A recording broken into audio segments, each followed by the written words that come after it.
ضمنی بجٹ میں جن ریونیو اقدامات کا اعلان کیا گیا تھا، جنرل سیلز ٹیکس کو 17% سے بڑھا کر 18% کرنا، لگژری آئٹمز کی درآمد پر 25% سیلز ٹیکس لگانا اور سگریٹ اور مشروبات پر ٹیکس بڑھانا سے حکومت کو 500 ارب روپے سے زائد اضافی ریونیو حاصل کرنے میں مدد ملے گی۔ ٹیکس سال 2023-24 حکومت IMF کے ساتھ ٹیکس کی تفصیلات شیئر کرے گی اور ٹیکس حکام کو امید ہے کہ فنڈ کوئی اعتراض نہیں کرے گا کیونکہ اس کے تمام خدشات کو دور کر دیا گیا ہے۔ مجوزہ منصوبے کے مطابق مالیاتی بل 2023 میں اعلان کردہ ریونیو ریلیف تبدیلیوں کے تحت حکومت کا مقصد صنعتوں اور افراد کو 23 ارب روپے دینے کا ہے۔ ان میں سے 13 ارب روپے کسٹم ڈیوٹی اور 10 ارب روپے انکم ٹیکس کی مد میں دیے گئے ہیں۔ سیلز ٹیکس اور ایکسائز ڈیوٹی میں کسی ریلیف کا اعلان نہیں کیا گیا۔ انکم ٹیکس کے تحت محصولات کے اقدامات سے 185 ارب روپے حاصل ہوں گے، اس کے بعد سیلز ٹیکس سے 22 ارب روپے، ایکسائز ڈیوٹی کی مد میں 4 ارب روپے اور کسٹم ڈیوٹی سے 12 ارب روپے حاصل ہوں گے۔ ریلیف اقدامات کی کٹوتی کے بعد خالص آمدنی کا اثر 200 ارب روپے ہوگا۔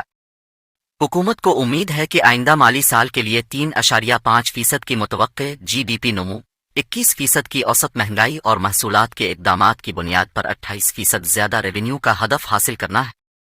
سرکاری دستاویزات بتاتی ہیں کہ 2023-24 کے مالی سال میں محصولات میں خود مختار نمو GDP اور افراط زر سے آنے کے لیے 1768 بلین روپے متوقع ہے۔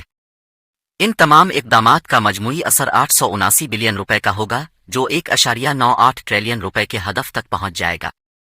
ایکٹیو ٹیکس دہندگان کی فہرست ATL میں شامل نہ ہونے والے شہریوں پر 0.6% ود ہولڈنگ ٹیکس دوبارہ وصول کیا جائے گا جب وہ 50,000 روپے سے زیادہ کیش نکالیں گے۔ سامان کی سپلائی، چاول، کپاس کے بیج، خوردنی تیل کے علاوہ خدمات سوائے الیکٹرانک اور پرنٹ میڈیا، اشتہارات اور معاہدوں سوائے کھلاڑیوں کے پر ود ہولڈنگ ٹیکس کی شرح میں 1% اضافہ ہوگا۔ ڈیبٹ/کریڈٹ پری پیڈ کارڈز استعمال کرنے والے غیر رہائشیوں کو ادائیگیوں پر ود ہولڈنگ ٹیکس کی شرح فائلرز کے لیے 1% سے 5% اور نان فائلرز کے لیے 2% سے 10% تک بڑھ جائے گی۔ غیر ملکی گھریلو مددگار کے لیے ورک پرمٹ/ویزا جاری کرتے وقت 2 لاکھ روپے کا ایڈوانس ٹیکس وصول کیا جائے گا۔ نوجوان کاروباری افراد 30 سال کی عمر تک کو 3 سال کے لیے ٹیکس واجبات میں 50% کمی ملے گی۔ کم لاگت والے مکانات، زراعت اور SMEs بشمول IT اور ITES کے لیے اضافی ایڈوانس سے بینکنگ کمپنی کی آمدنی کے لیے 20% کی رعایتی ٹیکس کی شرح کو 2 سال کے لیے بڑھایا جائے گا۔ حکومت نے برانڈ ناموں ٹریڈ مارک کے تحت بلک میں فروخت ہونے والی خوردنی مصنوعات پر سیلز ٹیکس واپس لے لیا ہے۔ چمڑے اور ٹیکسٹائل کی مصنوعات کا کاروبار کرنے والے پوائنٹ آف سیل POS خوردہ فروشوں کی طرف سے کی جانے والی سپلائی پر سیلز ٹیکس 12% سے بڑھا کر 15% کر دیا گیا ہے۔ فیڈرل ایکسائز ڈیوٹی FED توانائی سے محروم پنکھے پر 2000 روپے فی پنکھا اور تاپدیپت بلب پر 20% کی شرح سے عائد کی گئی ہے۔ تکنیکی خدمات کے لیے رائلٹی اور فیس کو شامل کرنے کے لیے خدمات پر فیڈ کے دائرہ کار کو بڑھا دیا گیا ہے۔ معنی حمل ادویات اور لوازمات، پودے لگانے، کمبائن ہارویسٹر، زرعی مصنوعات کے ڈرائر، بغیر براہ راست سیڈر، پودے لگانے والے، ٹرانسپلانٹر، دیگر پودے لگانے والوں، بوائیں سیمین اور اس کی درآمد پر جون 2024 کو ختم ہونے والے 1 اور سال کے لیے سیلز ٹیکس سے استثناء دیا گیا ہے۔ Pakistan soft where export board کے ساتھ رجسٹرڈ IT اور ITES ایکسپورٹرز کے IT آلات۔ وفاقی دارالحکومت میں الیکٹرک پاور ٹرانسمیشن سروسز پر 15% ٹیکس وصول کیا جائے گا۔ IT پر مبنی سسٹم ڈیولپمنٹ کنسلٹنٹس پر شرح 16% سے کم کر کے 15% کر دی گئی ہے۔